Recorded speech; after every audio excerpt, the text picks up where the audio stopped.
आदमी लोगों की बसी बसाई गृहस्थियों को उजाड़ रहा है, लोग उसी की जय जयकार कर रहे हैं। मेरे पति को भिक्षु बना दिया। तुम पाखंडी हो। तुम्हारे भिक्षु चमत्कार दिखा के युवाओं को फंसाते हैं और उन्हें भिक्षु बनाते हैं।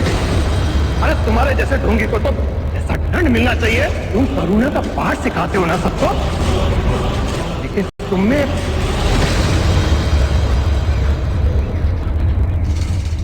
करुणा है। मित्र, यदि तुम अपने पड़ोसी के लिए कोई उपहार लाओ और वो उसे ग्रहण करने से मना कर दे, तो वो उपहार किसके पास जाएगा? मेरे पास। उसी प्रकार जो तुमने मुझसे कहा, उस उपहार को मैंने स्वीकार ही नहीं किया। यदि हम बुरा सोचेंगे तो हमारे कर्म भी बुरे बनेंगे और दुख हमारे जीवन में छाया की तरह चलेगा।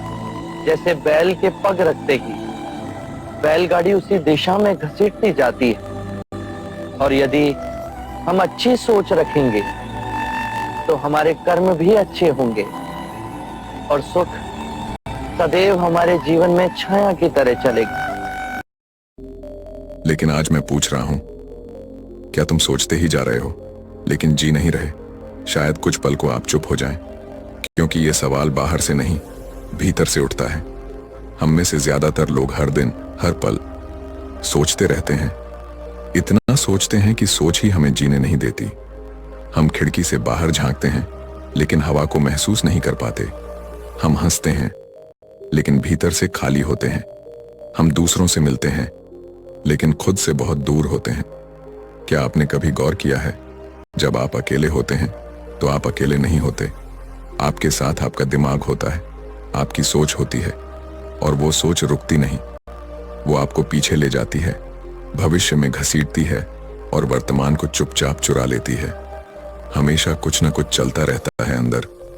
मैं ठीक हूं या नहीं, कल क्या होगा, लोग क्या सोचेंगे, मैं उस समय वैसा क्यों बोला। सुनो, क्या आपने कभी महसूस किया है कि लोग आपको तब तक महत्व नहीं देते जब तक आप खुद को महत्व नहीं देते? सच यही है, दुनिया आपको उतनी ही कीमत देती है जितनी कीमत आप खुद को देते हैं। अगर आप हर किसी के लिए हमेशा उपलब्ध रहेंगे, हर बार अपनी गलती मानते रहेंगे, हर रिश्ते को बचाने के लिए खुद को झुकाते रहेंगे, तो लोग आपको आदत समझेंगे, अहमियत नहीं। याद रखिए, जो इंसान खुद की नजरों में छोटा होता है, दुनिया भी उसे छोटा ही समझती है। गौतम बुद्ध ने कहा था, स्वयं पर विजय सबसे बड़ी विजय है। मजबूत बनना मतलब गुस्से में रहना नहीं है। मजबूत बनना मतलब है अपनी भावनाओं को नियंत्रित करना, अपनी सीमाएं तय करना, और जहां सम्मान न मिले वहां चुपचाप दूरी बना लेना। हर किसी को खुश करने की कोशिश छोड़ दीजिए, क्योंकि जो हर समय सबको खुश करना चाहता है वह अंत में खुद सबसे ज्यादा दुखी होता है। खुद को इतना बेहतर बनाइए कि आपकी मौजूदगी लोगों के लिए सामान्य नहीं बल्कि सम्मान की बात बन जाए। जब आप अपने समय की कदर करेंगे, लोग आपके समय की कदर करेंगे। जब आप अपने आत्मसम्मान की रक्षा करेंगे, लोग आपको हल्के में लेना बंद कर देंगे। खुद को इतना मजबूत बनाइए कि लोग आपको खोने से डरें। दूसरों को बदलने की कोशिश मत कीजिए, पहले खुद को इतना ऊंचा उठाइए कि आपका स्तर ही बदल जाए। जिस दिन आपने अपनी असली कीमत समझ ली, उस दिन से दुनिया का व्यवहार अपने आप बदल जाएगा। यही असली ताकत है, यही असली आत्मसम्मान है, और यही जीवन की सच्ची जीत है। सही समय पर बुद्धि काम नहीं करती तो क्या करे?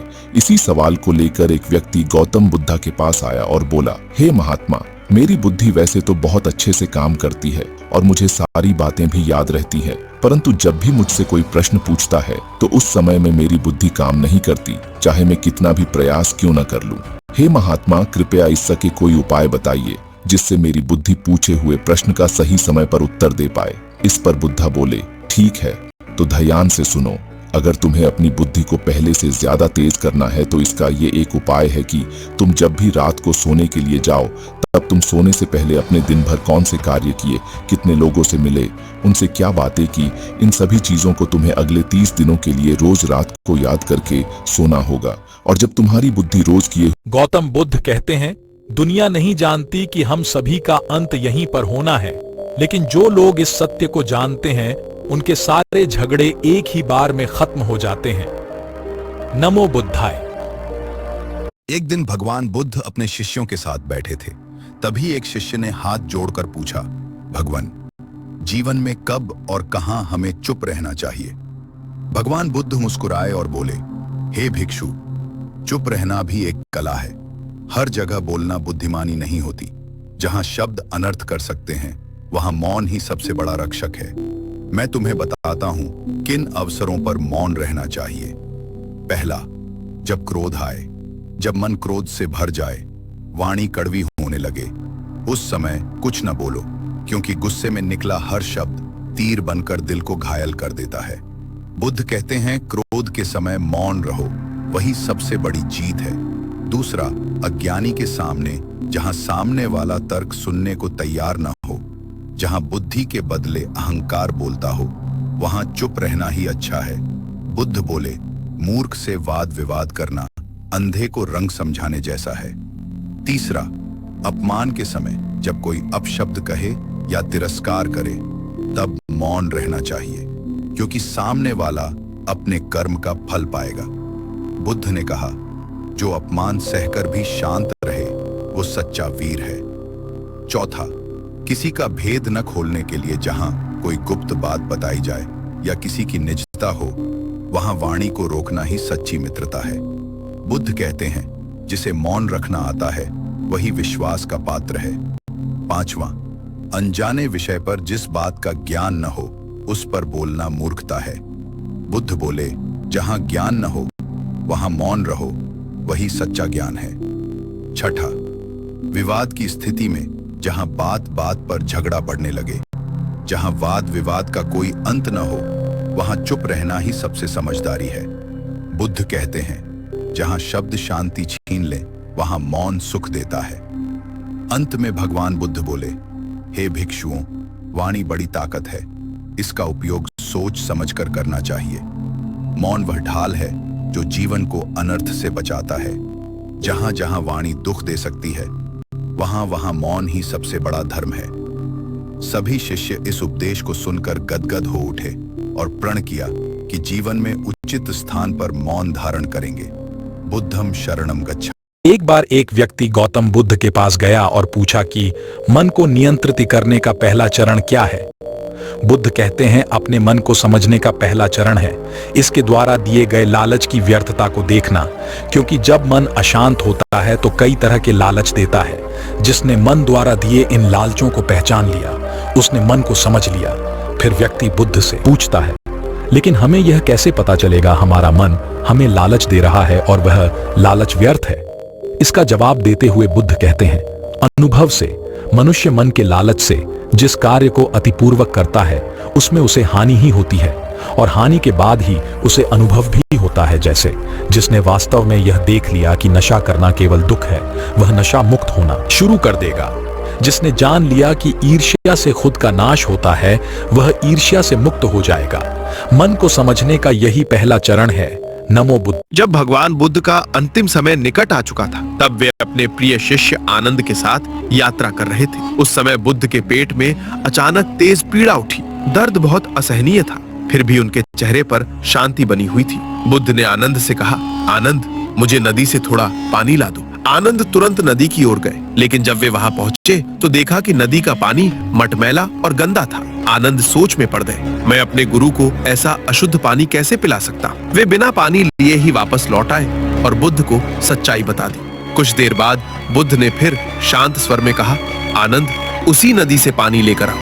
आनंद को आश्चर्य हुआ, फिर भी वे आज्ञा मानकर दोबारा नदी पर गए। इस बार जो उन्होंने देखा वह चमत्कार से कम नहीं था। नदी का पानी बिल्कुल साफ, शांत और निर्मल था।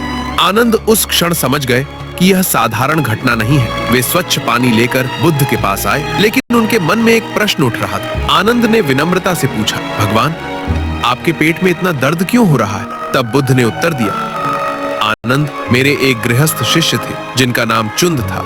उन्होंने आग्रह पूर्वक मुझे मशरूम की सब्जी भोजन में दी थी। उस भोजन के बाद ही यह पीड़ा शुरू हुई।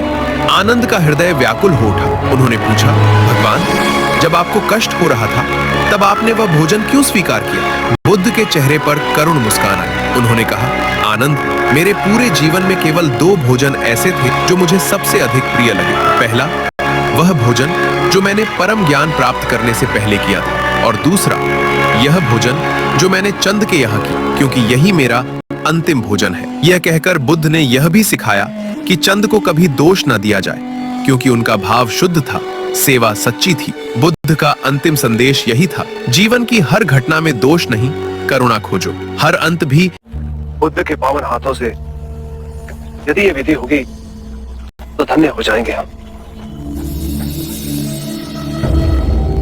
महाराज, बुद्ध आ गए। एक विनती है आपसे। कहिए राजन। पिछले कई दिनों से मेरे स्वप्न में तेरे पिताश्री आ रहे हैं।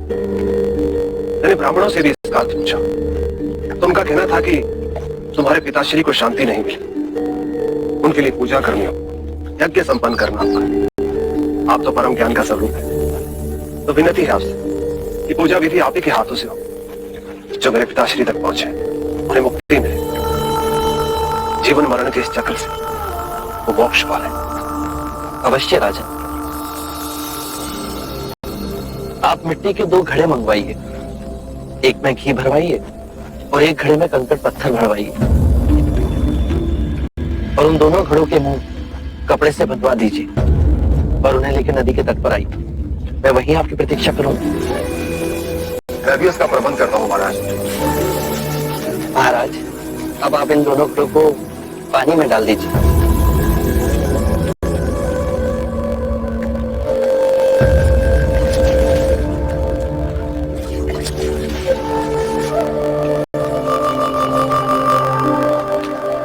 महाराज, अब इन दोनों घड़ों को आप तोड़ दीजिए।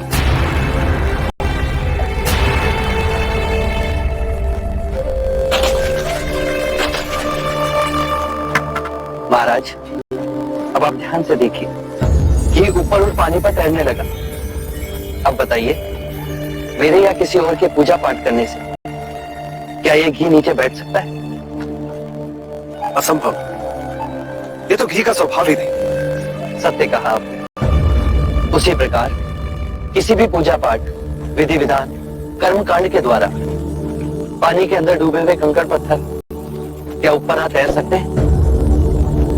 नहीं बुद्ध, ये तो प्रकृति के नियम के विरुद्ध है। तो हम प्रकृति से भिन्न कैसे हो? हम भी तो प्रकृति का ही रूप है।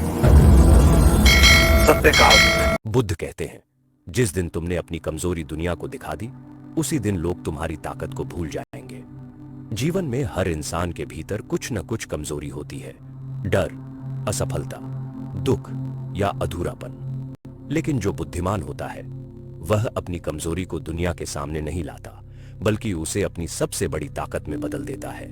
एक बार एक भिक्षु बुद्ध के पास आया और बोला, भगवान, लोग मेरी बातों का मजाक उड़ाते हैं, मुझे गंभीरता से नहीं लेते।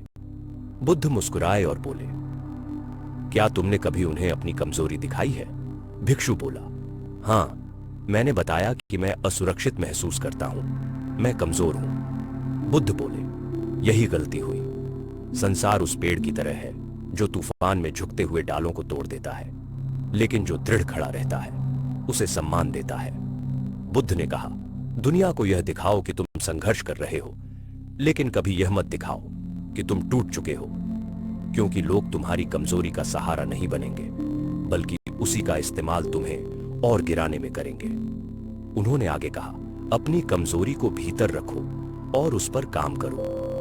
जिस दिन तुम अपनी कमजोरियों को समझकर उन्हें सुधार लोगे, उसी दिन तुम्हारे पास ऐसी ताकत होगी जिसे कोई नहीं तोड़ पाएगा।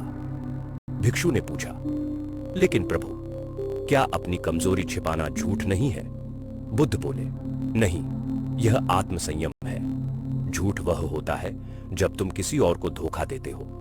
पर जब तुम अपनी कमजोरी पर काम करते हुए उसे भीतर रखते हो तो यह तुम्हारे आत्मबल का प्रमाण है। बुद्ध ने कहा, यदि तुम चाहते हो कि दुनिया तुम्हारा सम्मान करे तो पहले खुद को ऐसा बनाओ कि सम्मान का पात्र बनो। कमजोरी दिखाने से सहानुभूति मिल सकती है, पर सम्मान केवल शक्ति से मिलता है। इसीलिए बुद्ध कहते हैं, कमजोर दिखने से बेहतर है मौन रहकर मजबूत बनना।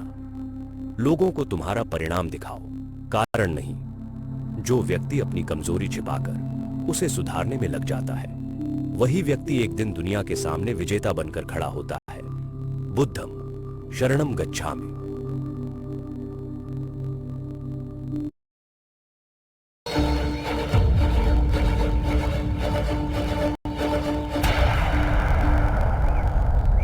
राजगृह वालों ने भिक्षा नहीं दी। गुरुवर, हम यहाँ से किसी और स्थान पर नहीं जा सकते? अवश्य जा सकते हैं, पर जो तुम्हें यहाँ अशांत कर रहा है वो किसी दूसरे स्थान पर भी अशांत करेगा। नहीं गुरुवर, यहाँ के लोग हमारा अपमान करते हैं, हमारा उपहास करते हैं, ताने मारते हैं। और तुम्हें क्रोध आता है। यदि यही लोग तुम्हारे पथ पर फूलों की पंखुड़ियां बिछाएंगे तो तुम्हें प्रसन्नता होगी। अर्थात तुमने अपनी शांति की कुंजी को दूसरों के हाथों में सौंप दी है। बाहर की बात तुम्हें विचलित भी कर सकती है और तुम्हें प्रसन्न भी कर सकती है।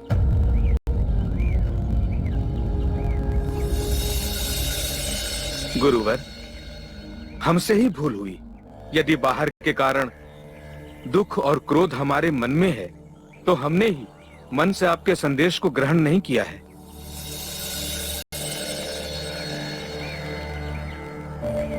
मन में यदि प्रतिशोध का भाव आया तो ये समझना कि तुम अभी परम सत्य से बहुत दूर हो। आप कहते हैं तो मन क्षण में समझ जाता है। एक बात हमेशा याद रखना कि कोई भी नई बात लोग आसानी से ग्रहण नहीं करते। तुम उनकी सदियों पुरानी धारणाओं को तोड़ रहे हो। वो तुमसे प्रेम नहीं करेंगे। पहले पहले वो तुम्हारा उपहास करेंगे, फिर हिंसक होंगे, फिर तुम्हारी उपेक्षा करेंगे, फिर तुम्हें स्वीकार करेंगे। ये परिवर्तन तुम स्वयं देखोगे। बस अपना धैर्य और सहनशीलता ना छोड़ना। आप इस ओर से आ रहे हैं मुनिवर? इस ओर से आपने इसी लड़की को भागते हुए देखा है? नहीं तो क्यों? डायन है। कल रात उसने मदिरा पिला हम तीनों को बेइज्जत कर दिया। सुबह जब आंख खुली तो देखा हमारा सारा धन लूट के ले गई बिना कारण। मुनिवर, हम उसे आनंद प्रमोद के लिए वाराणसी ले जा रहे हैं। उसने आप सबका बोझ कम कर दिया, पर आप अब तक उसका बोझ उठाए घूम रहे हैं। आप हमारा उपहास कर रहे हैं। उस लड़की से कहीं अधिक चिंतित हम अपने मूल्यवान आभूषणों के लिए हैं। जो लुट गया वो मिलेगा तो नहीं। अरे इतना धन था कि आपने कभी देखा भी नहीं होगा। कि उस नारे के पीछे हम मतवाले हो गए। उसके सौंदर्य ने हमें लूट लिया, अन्यथा ऐसा कदापि ना होता। तो आप सबको अब भी लूट रही है। धन उसने तुम्हारे बीते काल में चुराया, पर वो तुम्हारा वर्तमान भी लूट रही है। लड़की इस समय तुम्हारे लिए इतनी व्यथित है जितने कि तुम इस समय उसके लिए व्यथित हो। भला वो क्यों व्यथित होगी? तो फिर आप क्यों व्यथित हो रहे हो? जो लुटा वो भूतकाल में लुटा। उसे पकड़कर जो दंड दोगे वो भविष्य काल में होगा। तुम्हारा वर्तमान अभी इसी क्षण तुम्हारे साथ है। भूतकाल का बोझा उठा उस भविष्य को बदलने का प्रयत्न कर रहे हो जो अनिश्चित है, और खो रहे हो अपना वर्तमान। बात तो ये सच है।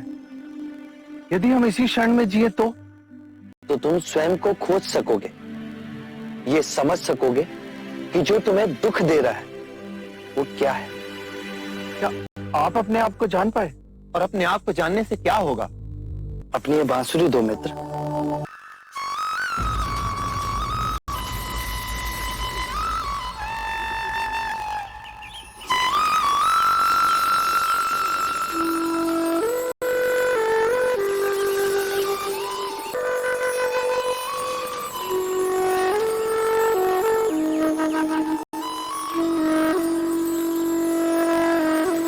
इतने वर्षों के बाद मैंने बांसुरी को अपने होठों से लगाया है। इससे अधिक सुरीला हो गया हूं। मैंने जान लिया है स्वयं को। यदि तुम बांसुरी मधुर बजाना चाहते हो तो बांसुरी पर इतना ध्यान केंद्रित मत करना जितना अपने वास्तविक सार को पहचानने पर। मैं स्वयं को खोजूंगा। क्या आप मुझे अपना शिष्य स्वीकार करें? पर मैं तुम्हारा अहंकार लूट लूं।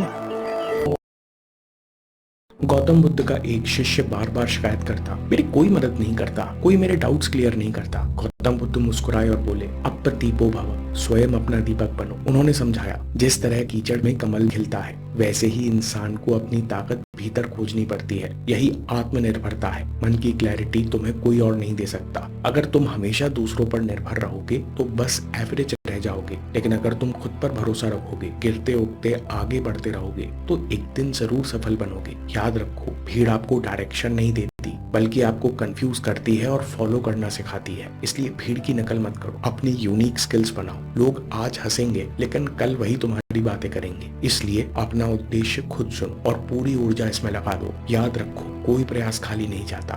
बुद्ध कहते हैं कि जीवन में सफल होना है तो इन 5 बातों को दिमाग से निकाल दे। नंबर 1, मुझसे नहीं होगा। नंबर 2, लोग क्या कहेंगे। नंबर 3, मेरा मूड नहीं है। नंबर 4, मेरी किस्मत खराब है। नंबर 5, मेरे पास समय नहीं है।